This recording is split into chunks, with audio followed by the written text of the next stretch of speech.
So people who know me know that I am brutally honest. ഇനി brutally honest എന്താ എന്ന് ചിന്തിക്കുന്നവർക്ക് basically മുഖത്ത് നോക്കി സത്യം വിളിച്ചു പറയാം.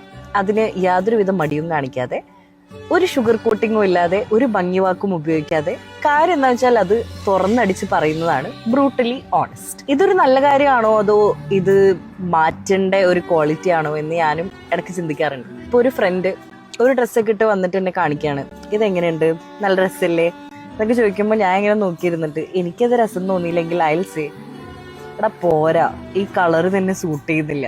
അപ്പൊ അവര് ചോദിക്കും, പക്ഷെ ഞാൻ ഇഷ്ടപ്പെട്ട് വാങ്ങിയ ഡ്രസ്സാണ്, എനിക്ക് ഇത്രയും ഓണസ്റ്റ് ആവേണ്ട ആവശ്യമില്ലായിരുന്നു. പക്ഷെ എന്തിനാ അലീസ അങ്ങനെ പറഞ്ഞതെന്ന് ചോദിക്കുന്നവര് വളരെ ചുരുക്കം മാത്രമാണ്. ബ്രൂട്ടലി ഓണസ്റ്റ് ആവുന്നതുകൊണ്ട് I know I have lost a lot of people, or maybe ഞാൻ ഒരുപാട് പേരെ വെറുപ്പിച്ചിട്ടുണ്ടായേക്കാം. പക്ഷെ I feel my honesty is the filter to have the right people in my life. So if I'm being brutally honest to you and if you're still sticking around in my life, that's probably because you asked me why did I say that. അതുപോലും ചോദിക്കാണ്ട് അലീസ പറയണൊക്കെ റൂഡാണ്, എന്നെ insult ചെയ്തു എന്നൊക്കെ ചിന്തിക്കുന്നവർക്ക് എന്റെ ജീവിതത്തിൽ ഒരു സ്ഥാനത്തിന്റെ ആവശ്യമുണ്ടോ?